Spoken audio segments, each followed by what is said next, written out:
welcome. She's worked in the field of HIV, as I'm sure many of you will have read in the introduction in our WOW circulation. Is, I think, as well as a great expert on HIV and what you might call the HIV story, particularly from the NHS end, because obviously there were social dimensions and so on. And is still a physician based at the Homerton and Bart with outfits that I'm sure many people here are rather more familiar with than they would like. She is currently chair of the National AIDS Trust and also co-chair of London's Fast Track Cities Leadership Group. Interested to hear about that too. And also chair of Paintings in Hospitals. I think we go around, particularly I've been around mental health trusts. We've got wonderful, wonderful pictures. Indeed, I have a couple which I've bought over the years. So that's a great addition to your range of skills and knowledge and contribution. So can we welcome Jane, and she's going to talk to us. Thank you.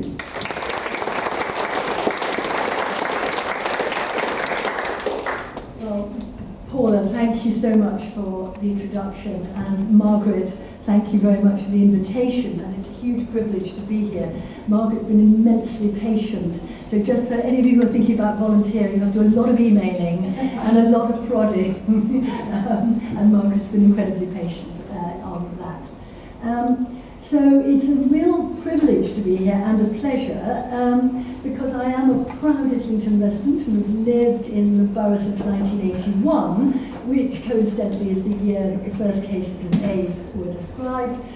So my journey through the HIV pandemic and my life in Islington are completely coterminous.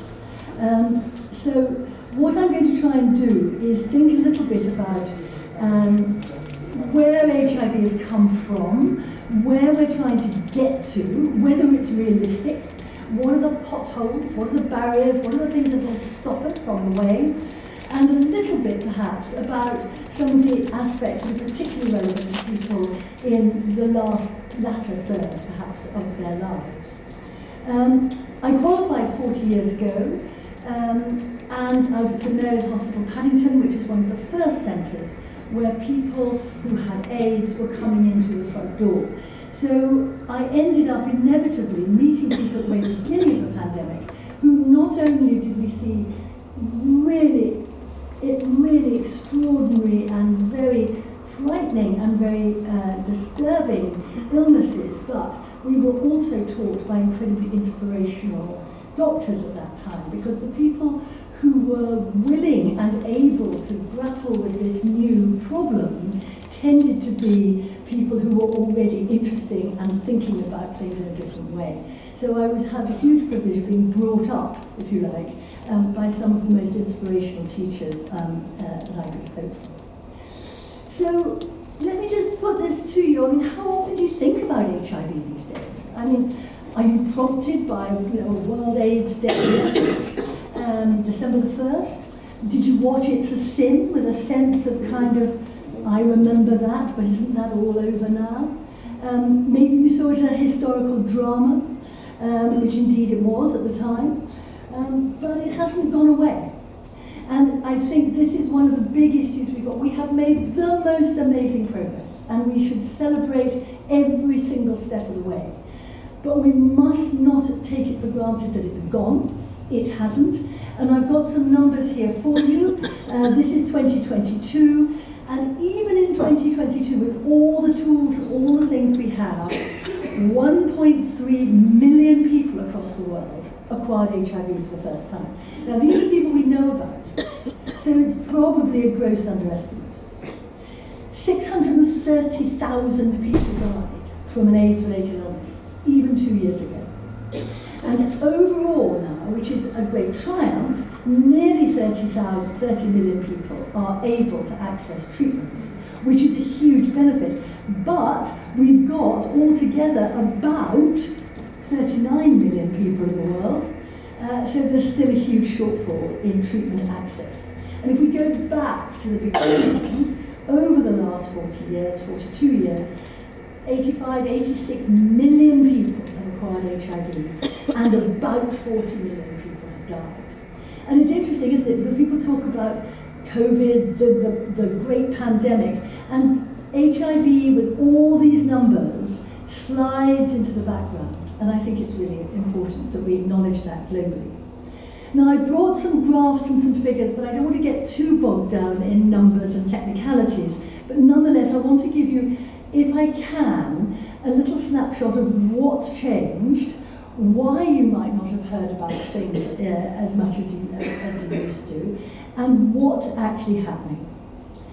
So what we're seeing at the moment, and these are English data, more people than ever are living with HIV in England. And that is because people are still catching HIV, but fewer and fewer people are dying. So the prevalence of people being alive with HIV is going up. And this graph just shows you that if we go from 2013 to 2022, and again, our reporting data is a little bit behind itself, you can see the numbers have gently gone up. And importantly, the age range of people has gone up. Because clearly, if people are acquiring HIV when they're young and they are accessing proper treatment, then people are aging with HIV and getting older, which of course in those early days of 1981 never happened.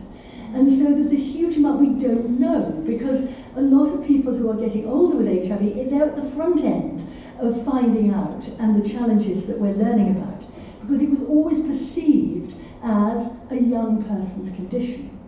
But what I would say to you is that if we look at the data, it suggests that although people living with HIV have similar life expectancies, by 2030, and this is a global estimate, about 70% of people living with HIV across the world are likely to be over 50.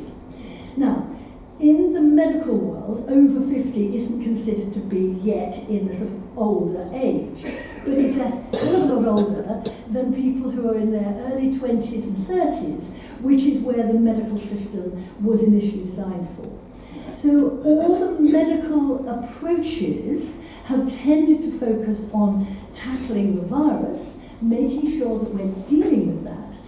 But all the other things that people with HIV may be prone to, and all the things that people are prone to as they get older, and the medicines that people take for HIV, and the medicines you take for as you get older, all collide. And so we are beginning to see a real need for new thoughts about how we use the sort of metaphor, if you like, HIV as a long-term manageable condition, alongside other long-term manageable conditions. And it's quite interesting, actually, I heard somebody the other day laughing about this, because people say, well, it's a bit like diabetes, isn't it? I mean, you know, you just take your insulin, you take your pills, and you live, but you have a few complications. Interestingly, somebody living with HIV said, you know what? I've never heard somebody with diabetes say, it's just like living with HIV. It's not a phrase that yet slips off the tongue. So yes, there is a lot to take on board, but there's also a lot of learning from other places. Now, I put on this slide particularly a picture of Chris Sanford, because he was one of the great Islington proponents of ensuring that older people got the services they needed for HIV. And he was a key author in a fabulous publication called 50 Over 50, which was launched in the House of Lords, with people over the age of 50 living with HIV and really advocating for what needs to happen next. And it's really important because people, as they get older, seem to have higher rates of the illnesses that are commonly associated with aging, osteoporosis, kidney disease, and on the whole, we know that people who are living with HIV may get those conditions earlier, perhaps up to 16 years earlier, than people who are aging without. So Chris was a great advocate and sadly died last year in his mid-70s, but he set up a huge array of services and was instrumental in this area in really thinking about what we need to do for people who are aging. Now, the great big thing that's happened since we were all young and thinking about HIV as a thing that killed you is we have treatment. And the really important message is that successful treatment stops HIV in its tracks. Now, what I put up here is a website called iBase, and iBase is the most amazing website because it is written by people living with HIV to get treatment information and treatment activism available for people living with HIV. So it's incredibly accessible, it's very up to date, and what I would say is reminiscing back to those early days when nobody knew anything much, we relied hugely on community members who perhaps had friends in other countries to keep us abreast of what was going on in those early 80s. We learned an awful lot from each other. So iBase, oh, hang on, I've got a message here. Oh, it's on my screen, it's not on yours, that's good. iBase is a really useful website, a really useful resource if you want to find out any more. You probably can't see that I have put a website on there somewhere, but it's called iBase, and it gives you all the details if anybody wants to go to it in more detail, but in a way that is accessible and makes sense, rather than going into the deep scientific literature, which is also fascinating, but takes a bit more time. So, successful treatment stops HIV in its tracks. Because, and this is a slightly more technical bit, for people with HIV who are able, and this is the important bit, able to access treatment and able to access it in time, then the medicines that we use stop the virus replicating. They reduce the viral activity, and they reduce the activity of the virus to a level that we cannot detect with current laboratory tests. Now, the technical term for that is undetectable, which I think is incredibly confusing, because if you say to somebody, oh, your HIV is undetectable, most people think, oh, it's gone. No, it hasn't gone. It's just not active. And that's a really important distinction to make. And that means it's not active by our current lab techniques, which are getting ever more and more sophisticated. The net result is that if your viral load is undetectable, an awful lot of other things follow from that. And it's really important that that concept is what we're talking about when we talk about effective treatment. But let's just go back very briefly to a very dark age before effective treatment, because I think this is still a really powerful set of images. It's still the image, I think, a lot of people who say, oh, HIV, this is the thing that people, I think, have in their minds. And I would draw your attention to this particularly fabulous photographic work called The Ward. Gideon Mendel, he is a brilliant photographer. He lives in Hackney, just at the back of Homerton. He's married to one of the nurses at Homerton. But he is the most amazing photographer. And he persuaded the sister at the Middlesex Hospital to allow him to come into the ward in the early 90s before treatment and to take photographs of people in all the complexity that was happening. And this is very much a frontline view, and it was groundbreaking because at the time people didn't allow photographers into wards. So what Gideon has done, and the documentary evidence he's left behind, and the beauty of his photographs are incredibly powerful and actually say more than many, many of the words. But at the start of the pandemic, we didn't have available treatment.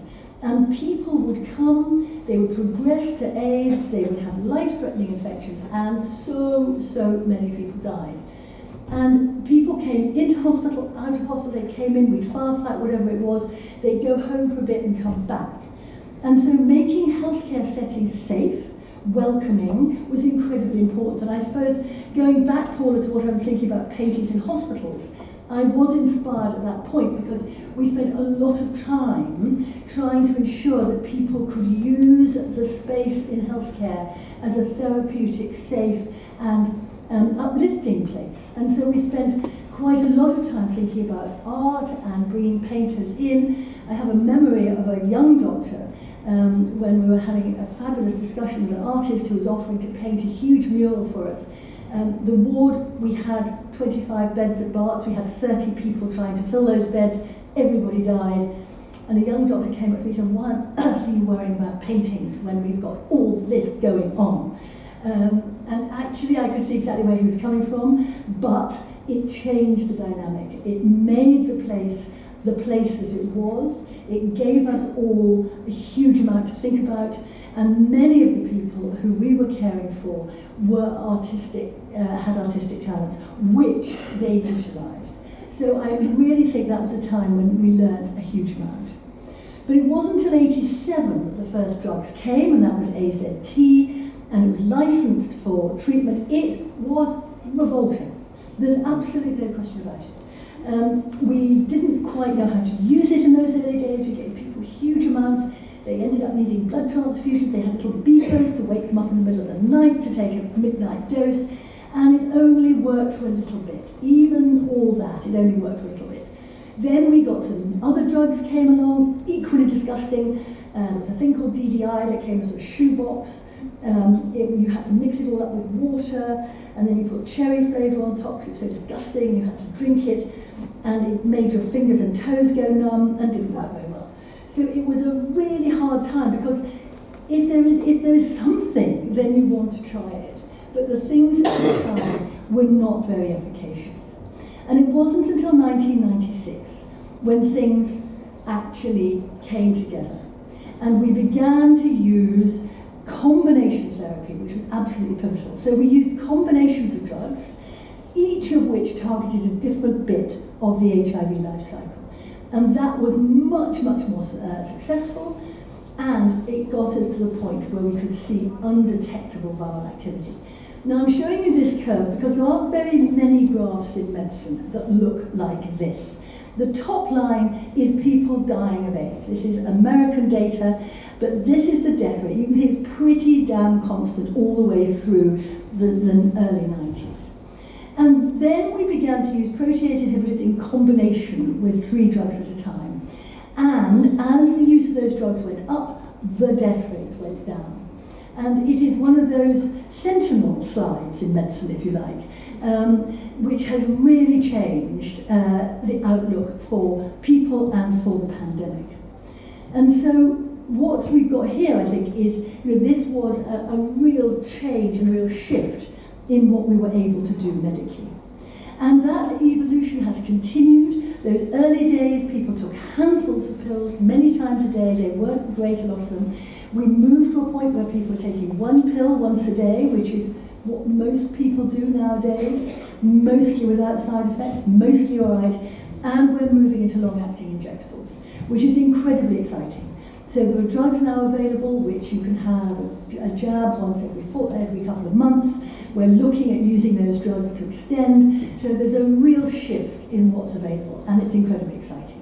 Of course, in those countries that have got the money, the access, and where people can actually use them. So it's still not universal. And the years people have lived after starting treatment, this is a very basic graph, but if you go back to the early 80s, 10 days from diagnosis to death. And by even 2015, 2016, we're up to nearly 40 years after diagnosis and death, which is incredible, and that is a testament to those new medicines. Now, the other thing that I think is really important, and which I don't think people know about nearly as much, is that it's utterly clear that by suppressing viral activity, the virus is not transmissible. So not only does the person who's taking it feel better, live longer, not die, not get sick, but they're not infectious to other people. And that is a game changer. But we haven't really, I don't think that message is out in the world nearly as much. And it means that if we can get to this point, we are able, if you can see it, to actually break the epidemic curve. There are very, very few times that doctors and scientists talk about a risk being 0. This is one of those times, which again is extraordinarily exciting. There are a number of trials, but one particular one, the partner study, studied 77,000 acts of condomless sex in couples where one person was living with HIV and the other one was negative, and the person living with HIV was on effective therapy. There were no transmissions in those relationships, which is, it's extraordinary. And Alison Roger from Royal Free, who led this study, stood up at an international conference and she said, I don't think I've ever said this before, but the risk is 0 if you do this properly, which is quite extraordinary, and another thing that I think we need to do. Now, studies like this have been absolutely pivotal, and we in our bit of the world talk about U equals U. Undetectable is untransmissible. U equals U. And for us, that's fine, because we understand language, we talk a lot about U equals U, but this message is not getting out, I don't think, to the rest of the world. People don't know that this is the case. And so there's a lot of trying to make it a much more simple message, can't pass it on, can't transmit it. But U equals U is absolutely fundamental, because now you can see people can live and not be infectious. And that takes us to the next step. So what if you're HIV negative and you don't want to catch it? Okay, well, we now know that using antiretrovirals in that setting also works. Pre-exposure prophylaxis. So people who don't have HIV yet, but are facing possible exposure, can use some of the same medicines, and that prevents them from catching it. And again, done right, it works completely. It stops HIV in its tracks, which is why this is so important. But it's crucial that we have equitable access, that everybody knows about this, but they don't. These are things that are not well known yet, I don't think, and which is why I'm so pleased to be able to come here, because I think it would be great if we can get this word out. The early trials, and again, this is a mathematical piece, if you want to prove something is having an impact, the first thing you do is try it in a population that's got a high rate of the thing you're trying to change. So the early studies of PrEP were mostly done amongst gay men who were having quite a lot of sex and at quite high risk, and it worked. But it means that most gay men know about PrEP. Very few women know about PrEP. Very few heterosexual people know about PrEP. We know that people from migrant communities are much less likely to be prescribed. So we've got a really big opportunity to get this out there. And going back to that last slide, we're moving to injectable PrEP. That maybe you could have an injection and that would prevent you catching HIV for a number of months. So this is a really exciting phase. We've had to fight for it.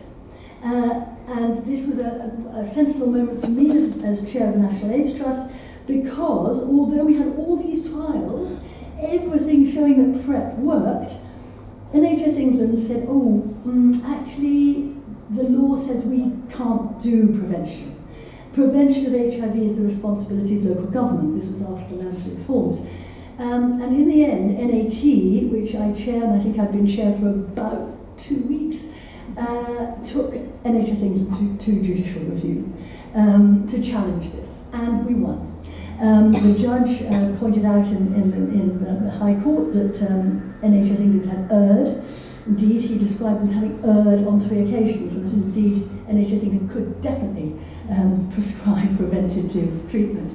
NHS England went to the Court of Appeal, we challenged, and we won again. So, on that battle, we got access, if you like, but still the funding, how you get it out into the world, was more complicated. But that fight happened, and that fight was won.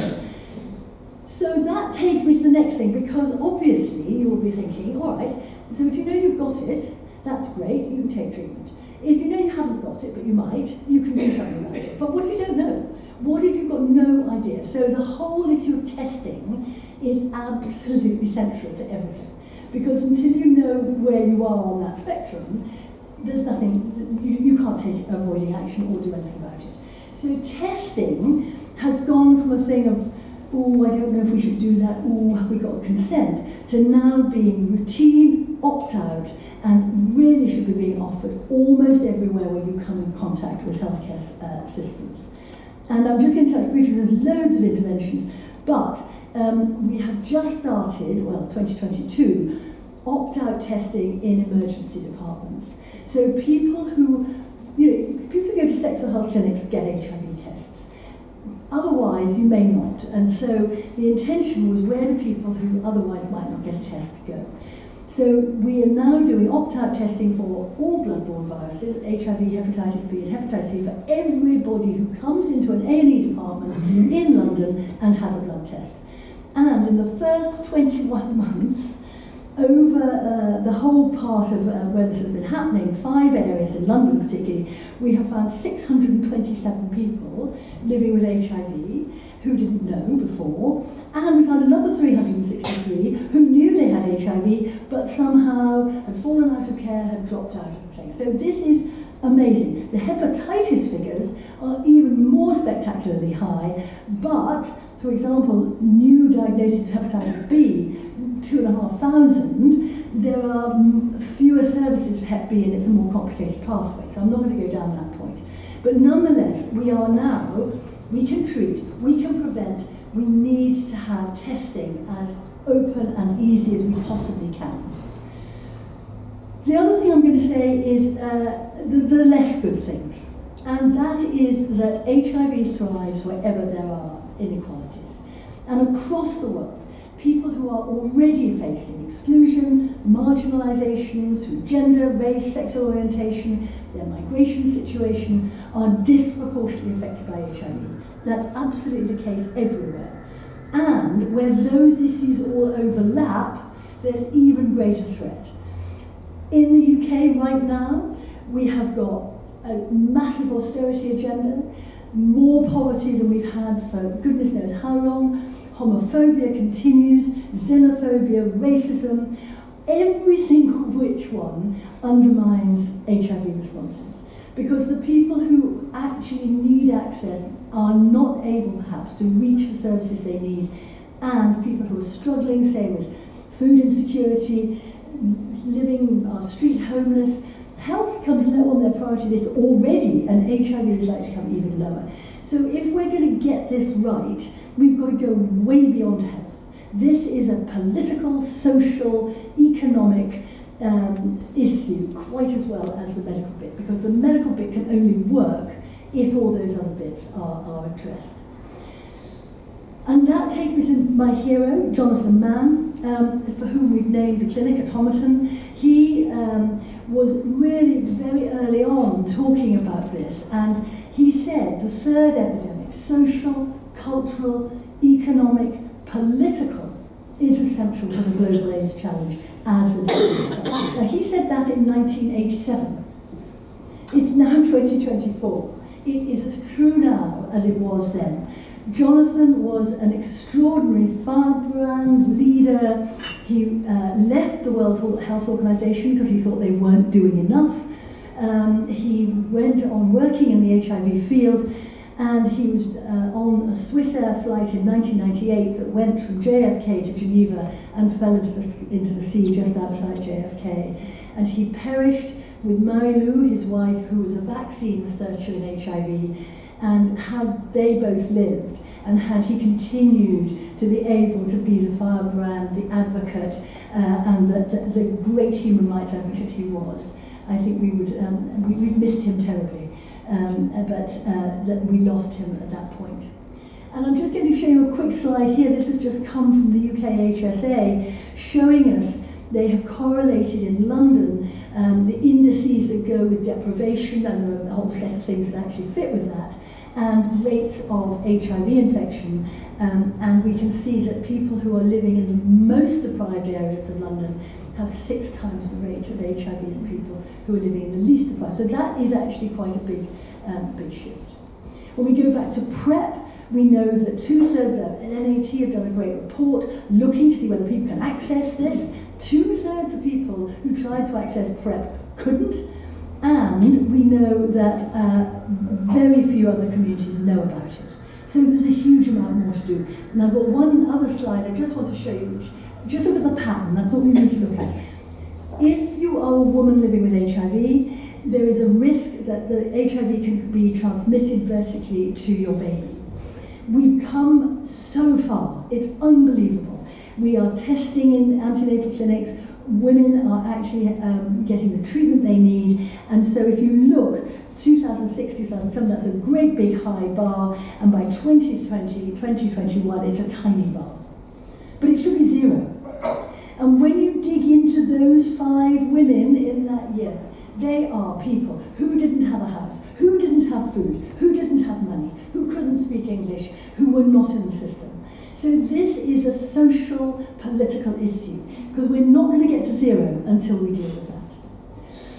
So that takes me to stigma, the fourth thing, because stigma kills, there's no question about that. And the stigma that HIV carries is obstinately and dangerously high. And this saps the ability of people and communities to protect themselves, to stay healthy. And in a time when we should be calling a halt to the HIV epidemic, stigma thwarts us. And stigma in healthcare settings, which is something we're very anxious about, is particularly pernicious. And this has got to change. And we go back, to those early days of Keith Haring, ACT UP, silence equals death, and those early campaigns, which is relevant now. But let's just go back. Where is all this stigma? It's been around forever. And if you look at those early responses, the moral majority report, talking about, the family and all these things, it still is sitting there as a really a big issue. Huge admiration for Norman Fowler. Of all the Conservative peers you could ever expect, he has been amazing. He was Health Secretary at the time, and when those moral arguments were being made in the House of Parliament, there's a fabulous bit of Hansard where Norman says, this government does not have time for the luxury of a moral argument on AIDS. This is a health issue and we have to act. And he went to San Francisco, he went and saw the things there, and he came back, and many of us in this room will remember the campaign, the leaflets. Now, there were people who were saying, did he do the right thing? Did he frighten everybody? Are we now frightened because of what we remember from what Norman did then? I'm going to say no, I think he did a great job, and we do all remember that, and we remember him. The other thing that happened around that time was people living with HIV actually making sure that they were seen and heard. And the Denver Principles, which are called the Denver Principles because there was an early HIV conference in Denver, and a group of people living with HIV met in a hotel in Denver and came up with 10 principles about how people living with HIV should be perceived, talked about, treated. And I think this is, we condemn attempts to label us as victims. This is defeat. We're occasionally patients. We are there in control and wanting to be full partners in absolutely everything that happens to us. Nothing about us without us came from this. And I would suggest to you that changed the practice of healthcare in all sorts of other areas. We have a whole range of different ways of working now in order to make that true across the system. So where are we now? Well, going back to Norman, he's written another book. His latest book, having gone from Don't Die of Ignorance, is Don't Die of Prejudice. Fabulous, well worth a read. He's got a whole chapter on London, easily accessible, but really fabulous analysis of what the political response needs to be. And we have carried out a survey with the Fast Track Cities National AIDS Trust, looking with Britain Thinks at where people are at now. And this is data from 2021-ish, I suppose. And we know, people tell us, most reference points are still from the 80s and 90s. Stigma continues. 83% of people polled across the population agree that people with HIV face negative judgment. And an awful lot of people don't really recognise that their own behaviour may inadvertently be fueling things. So this is a really useful thing. It gave us a baseline to tell us where we need to go and what else needs to be done.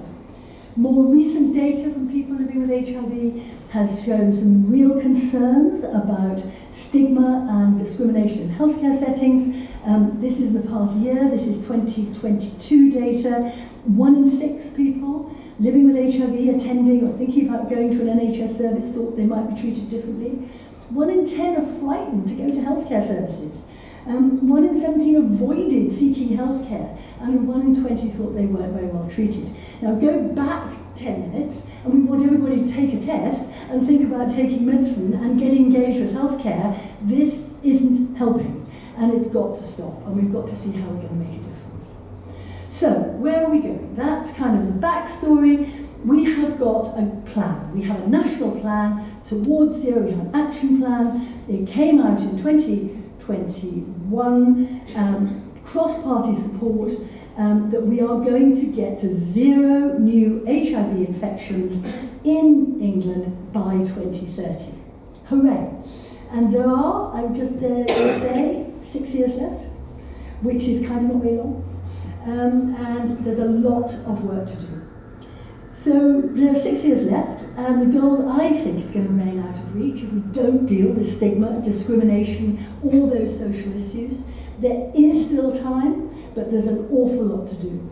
And I'm just going to show you a little bit about our progress thus far, another graph, I'm afraid. But this is new infections between 2003 and 2022. And I think you can see a lovely line. It's all going in the right direction. And by 2016, we've got PrEP and we've got testing and it's all going right. And then we get COVID. And then stuff starts to overlap. And when you're trying to run HIV services and things with lockdown and shut, we have seen a decline. The curve has stopped going down. And the most recent ones, where the red arrow is, we've got an uptick. Now, that uptick is not everybody. That uptick is people who have got less money. It is people from black African communities. It's women. It's black heterosexual men who don't use health services. This is, again, a social equity political uptick. And this is where we need to be sorting things out and going forward. So let me tell you a little bit about London's Fast Track Cities initiative. London signed up, it's already leading the way in diagnosis and treatment, and London has pledged to be one of the first cities in the world to end new cases of HIV. And the intention is that London as a city wants to get to 0 new HIV infections, 0 preventable death, 0 HIV-associated stigma, and best quality of life for people living with HIV by 2030. Just like that, easy thing. Well, what needs to happen? Well, we know what needs to happen. We need to make sure that people are able to be diagnosed as early as possible, that people living with HIV need to be treated. I've explained all that. We need to prevent new infections using all the things that we've got. And we need to support people through the vicissitudes and the difficulties of life to enable them to do all these things. And ending HIV stigma is crucial. Now, the Fast Track Cities initiative, and I'm aware of time, is a global initiative where cities agree to use their political leverage to fast track their HIV response. And we signed up in London in 2018. The people in the picture, Sadiq Khan, signed us up, and actually most of the people from NHS England and PHE, which doesn't even exist anymore, have moved on. But London has made that pledge. And that means we all come together across the city. Everybody who's got any skin in this game and wants these ends, these objectives met, we meet together. And we work together and we collaborate on this. I have the great privilege of co-chairing that London group with Professor Kevin Fenton. And in fact, we're meeting and having our away day here just after this to take stock on where we need to go next. Talking about stigma, we have now actually set up what we've called an HIV Confident Charter, which Sadiq Khan signed on World AIDS Day. And that is, there's a whole raft of things here. This is about getting organisations, institutions, and in particular healthcare settings confident about HIV and feeling secure that they know what they're doing. But the other way around is that people living with HIV would be confident going to those places, that it's okay, they're going to be properly treated, that people know what they're doing. So we're setting up this charter mark.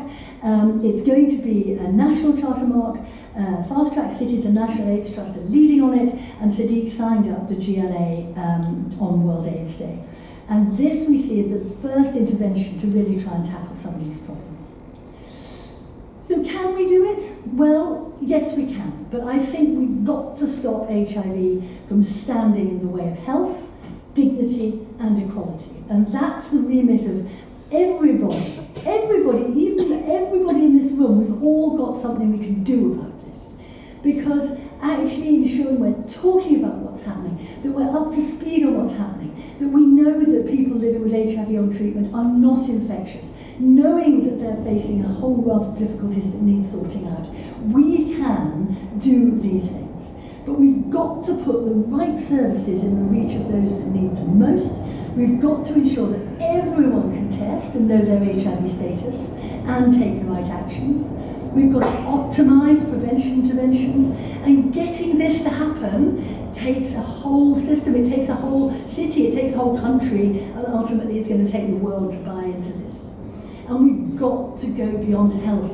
It's all very well for me as a medic to stand here and say I've got fabulous drugs and lovely blood tests, but financial security, housing, food security, social support, peer support, that's what's going to take us through. And the political will to make it happen, and tackling those structural disadvantages.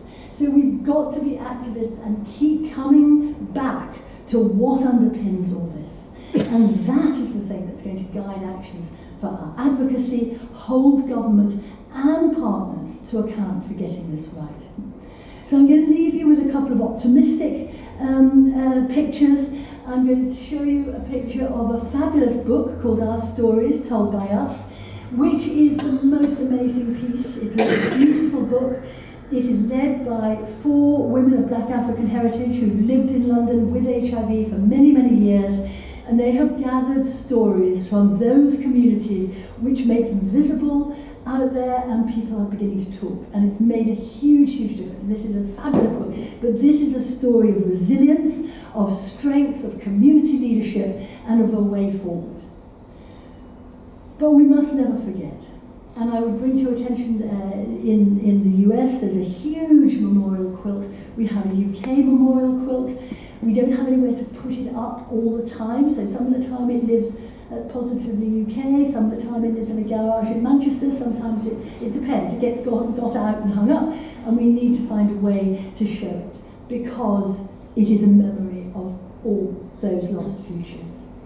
And the thing again that I think brings some of this together is there is now an open competition for to find a sculptor who will deliver an AIDS memorial for London.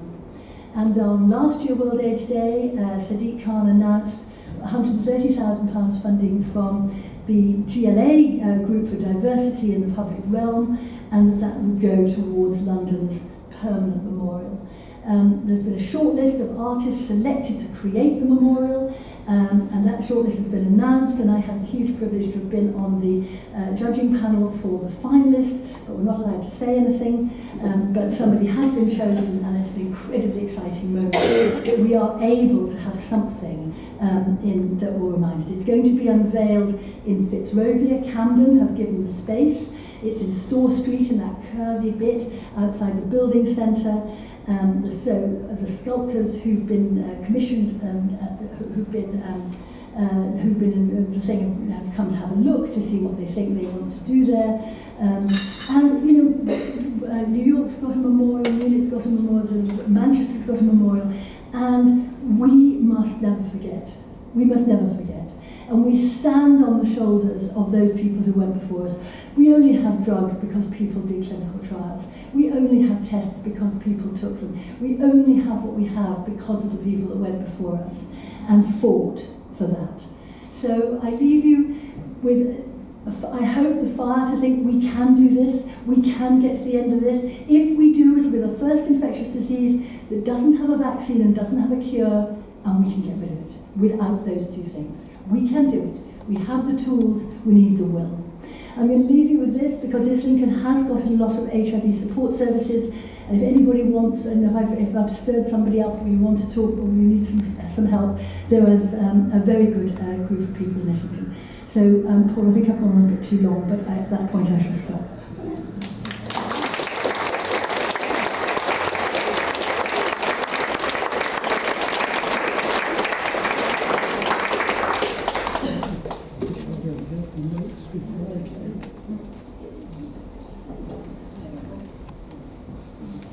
No, I think, hold on.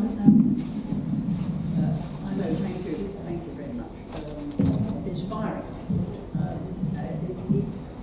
It's strange, I think it seems a long time ago when everybody in this room, they can't hear you properly, sorry.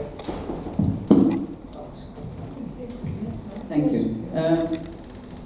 I was saying, very inspiring, and I think it took me back, and I'm sure it took many of us back to that period, which was actually amazingly long ago. I think, you know, in terms as you get older, it's difficult to quite picture yourself back, isn't it? When HIV was really on everybody's mind and was really very high profile, and has virtually disappeared, hasn't it, in that way, in the general passage of time. And it's so interesting to hear why, partly because of your fantastic success, but also because people just move on to the next terrible thing. Questions? Anybody got questions or comments on what we've heard? Yes, there's somebody.